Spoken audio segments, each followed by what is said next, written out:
ഇന്നത്തെ വീഡിയോയിലേക്ക് എല്ലാവർക്കും സ്വാഗതം. അപ്പോൾ ഇന്ന് രാവിലെ തന്നെ പുല്ലരിയാൻ പോയ വിശേഷമാണ് പറയാനുള്ളത്.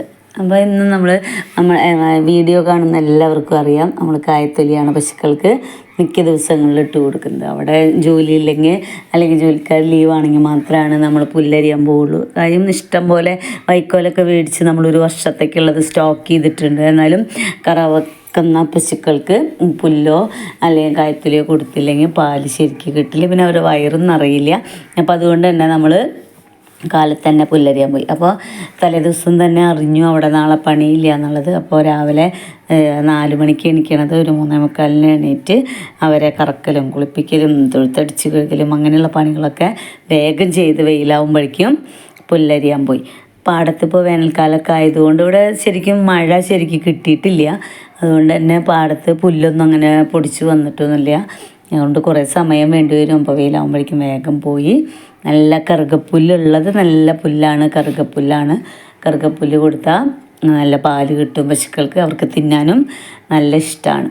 പശുക്കൾക്കും കുട്ടികൾക്കൊക്കെ ഇഷ്ടം കായത്തൊലി തിന്നാനാണ്. കായത്തൊലി കൊടുക്കുമ്പോൾ നമുക്ക് പുല്ല് കൊടുക്കുന്നതിനേക്കാൾ നല്ല പോലെ പാല് കൂടുതൽ കിട്ടും. നല്ല കട്ടിയുള്ള പാലാണ്. അപ്പോൾ എല്ലാം കൊണ്ടും കായത്തൊലിയാണ് നമ്മൾ കുറേ വർഷങ്ങളായിട്ട് അതന്നെ കൊടുക്കുന്നതുകൊണ്ട് പശുക്കൾക്ക് അതാണ് ഇഷ്ടം. പിന്നെ അതിലൊരു പ്രശ്നമുള്ളത് എന്താണെന്ന് ചോദിച്ചാൽ, നമ്മുടെ വീട്ടിൽ നിന്ന് പുറമെ ആളുകൾ വാങ്ങിക്കൊണ്ടുപോകുന്ന പശുക്കൾ ആ ഒരു പുല്ല് തിന്നണ അന്തരീക്ഷമായിട്ട് യോജിച്ച് പോകാനായിട്ട് കുറച്ച് സമയം പിടിക്കുന്നു മാത്രം. വേറെ ഇവിടെ കുഴപ്പമൊന്നുമില്ല. ഒരുപാട് അധികമൊന്നും കൊടുക്കരുത്. അവരുടെ ഒരു അളവിനനുസരിച്ച് കൊടുക്കുകയാണെങ്കിൽ അവരുടെ വയറിനും കേടുവരാതെയൊക്കെ നമ്മൾ ശ്രദ്ധിച്ച് ആ ഒരു ടൈം ടേബിളായിട്ട് പോവുകയാണെങ്കിൽ ഒരു പ്രശ്നവുമില്ല. ചിലർ പറയും ഗർഭിണിയാവില്ല, അങ്ങനെയാണ് ഇങ്ങനെയാണ്. പക്ഷേ നമ്മളെ സംബന്ധിച്ച് ഒരു പ്രശ്നവും ഇതുവരെ കായത്തൊലി കൊടുത്തിട്ട് ഉണ്ടായിട്ടില്ല.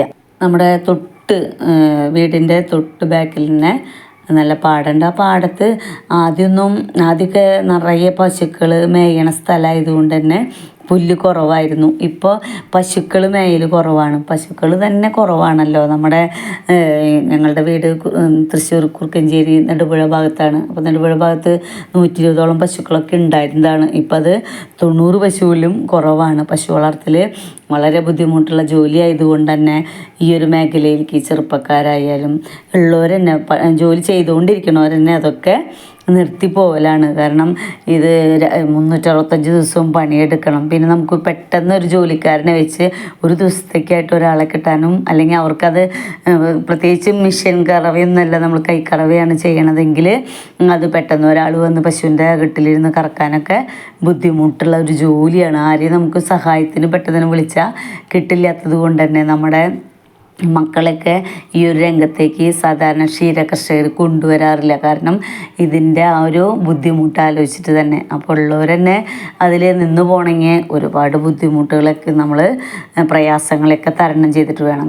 കാര്യം നമ്മുടെ കയ്യിൽ എപ്പോഴും പശു വളർത്തുമ്പോൾ പൈസയൊക്കെ ഉണ്ടാവും. നമുക്ക് മറ്റുള്ളവരുടെ അടുത്ത് പോയിട്ട് എപ്പോഴും കടം ചോദിക്കേണ്ട ആവശ്യമൊന്നും ഉണ്ടാവില്ല. നമ്മുടെ കയ്യിൽ എന്നും പൈസയൊക്കെ ഉണ്ടാവും. ഒരുപാട് പൈസ എന്നല്ല ഉദ്ദേശിക്കുന്നത്, എന്നാലും നമുക്ക് റോൾ ചെയ്യാനായിട്ട് പൈസയൊക്കെ ഉണ്ടെങ്കിൽ പോലും നമുക്കൊരു അസുഖമൊക്കെ വരുമ്പോൾ നേരത്തെ എണീക്കാനും അല്ലെങ്കിൽ നമുക്ക് അവരുടെ പശുക്കളുടെ പണികൾ ചെയ്യാനൊക്കെ ബുദ്ധിമുട്ട് വരുമ്പോഴാണ് നമുക്ക് തോന്നുക, അയ്യോ ഈ ജോലി ആയതുകൊണ്ടല്ലോ. അല്ലെങ്കിൽ അല്ലാത്തൊരു അവസരത്തിൽ നമുക്ക് എപ്പോഴും ഈ ജോലിയോട് എപ്പോഴും ഇഷ്ടം തന്നെയാണ്. ഇവരൊന്നും ഇല്ലാതെ ജീവിക്കുക എന്ന് പറയുന്നത് ഭയങ്കര ബുദ്ധിമുട്ടായിട്ട് തോന്നും. അപ്പോൾ കാലത്ത് തന്നെ നമ്മൾ പോയി ആദ്യം കെട്ടിയിട്ടൊക്കെയാണ്, നീളത്തിൽ വെച്ച് ചേട്ടൻ കെട്ടിയിട്ടൊക്കെയാണ് പുല്ല് കൊണ്ടുവരാറ്. പക്ഷേ ഇപ്പോൾ ഈ തണ്ടൽ വേദനയും കാലുവേദനയൊക്കെ വന്നതുകൊണ്ടും പിന്നെ ഇപ്പോൾ ചെറിയ പുല്ലുകളാണ് കുറേ നേരമൊക്കെ എടുത്ത് നമ്മൾ അരിഞ്ഞ് അത് ചാക്കിലൊക്കെ ആക്കി നിറച്ച് വണ്ടിയിൽ വെച്ചിട്ടാണ് കൊണ്ടുവരുന്നത്. അപ്പോൾ ഈ പാടത്തിൻ്റെ അടുത്ത് തന്നെ 2 പോത്തുകുട്ടന്മാരുണ്ട് അവരുടെ വീട്ടിലത്തെ. അവർ വന്ന് മേഞ്ഞ് പുല്ലൊക്കെ ചവിട്ടിക്കൂട്ടി. അപ്പോൾ ഈ കറുകപ്പുല്ലിൻ്റെ ഭാഗത്തേക്ക് അവർ വന്നിട്ടില്ല. അതുകൊണ്ടാണ് അവിടെ ഇത്തിരി നല്ലൊരു വൃത്തിയുള്ള പുല്ലുണ്ട്, അത് അരിയാൻ പറ്റിയത്.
അപ്പോൾ നമ്മൾ ചക്കരേനെയും സുന്ദരിനും കൊടുക്കാമെന്ന് കഴിഞ്ഞ വീഡിയോയിൽ കൊടുക്കാൻ ഉദ്ദേശിക്കണു, കൊടുക്കാൻ തീരുമാനമല്ല. നമുക്ക് എന്നാലും കൊടുത്ത് എണ്ണം കുറയ്ക്കാം. കാരണം ഇത്രയും പേർക്ക് ഒരു ദിവസം കായ്ത്തൊല്ലില്ലെങ്കിലോ നമുക്ക് ചേട്ടനൊക്കെ വയ്യെങ്കിലോ ബുദ്ധിമുട്ടാണ് അവരെ വളർത്തി കൊണ്ടുവരാനായിട്ട്. അപ്പോൾ 2 പേരെ കൊടുത്താൽ കുറച്ച് സമാധാനമാവുമെന്ന് വിചാരിച്ചിട്ട് ചോദിച്ചപ്പോൾ ഒരുപാട് പേര് വേണമെന്നൊക്കെ പറഞ്ഞിട്ടുണ്ട്.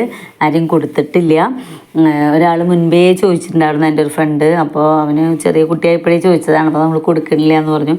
അപ്പോൾ ഇപ്പോൾ കൊടുക്കാൻ ഉദ്ദേശിക്കുന്നുണ്ടെന്ന് പറഞ്ഞപ്പോൾ അവൻ ചോദിച്ചിട്ടുണ്ട്. അപ്പോൾ ഒരാഴ്ചയ്ക്കുള്ളിൽ എന്തായാലും അവർ അത് തീരുമാനം പറയും. അപ്പോൾ പശുക്കളൊക്കെ തീറ്റയൊക്കെ കഴിഞ്ഞ് കിടക്കുകയാണ്. നമ്മൾ പുല്ലരിഞ്ഞൊക്കെ വരുമ്പോഴേക്കും ഒരു മണിക്കൂറൊക്കെ നമ്മൾ വീട്ടിൽ നിന്ന് മാറി നിൽക്കുമ്പോൾ തന്നെ ചാണകമൊക്കെ ഇട്ട് നമ്മൾ വീട്ടിലുണ്ടെങ്കിൽ എപ്പോഴും നമുക്കത് ക്ലീൻ ചെയ്തുകൊണ്ടിരിക്കണം. അപ്പോൾ പുല്ലരിഞ്ഞ് വരുമ്പോഴേക്കൊക്കെ ചാണകം ഇട്ട് ഇതൊക്കെ ആയി. അപ്പോൾ ചാണകമൊക്കെ വാരി ശരിയാക്കി ഇപ്പോൾ അതേ എല്ലാവരും തീറ്റയൊക്കെ കഴിഞ്ഞ് കിടക്കുകയാണ്. ഇനിയിപ്പോൾ ഉച്ചക്കലത്തെ കറവയുടെ സമയമാകുമ്പോഴാണ് എല്ലാവരും എണീക്കുള്ളൂ. അപ്പോൾ കുറച്ച് വൈക്കോലിട്ട് കൊടുത്തിട്ട് നമ്മൾ കറക്കാനുള്ള പണികളൊക്കെ തുടങ്ങും. പിന്നെ ഇപ്പോൾ രാത്രിയിൽ ഭയങ്കര കൊതുവാണ്. കൊതുക് തിരിവയ്ക്കും പുകയ്ക്കും ഇതൊക്കെ ചെയ്താലും കൊതുകിൻ്റെ ഭയങ്കര ശല്യമാണ്. അപ്പോൾ അതുകൊണ്ട് തന്നെ പകൽ അവർ കൂടുതൽ സമയം കിടക്കുകയാണ്. അപ്പോൾ നമ്മുടെ കാക്കച്ചി വന്നിട്ടുണ്ട്. അപ്പോൾ കാക്കച്ചിക്ക് നമ്മൾ തീറ്റയൊക്കെ കൊടുക്കുകയാണ്. അപ്പോൾ ഇനി അടുത്ത വിശേഷങ്ങളുമായി അടുത്ത വീഡിയോയിൽ വരും വരെ ബായ്.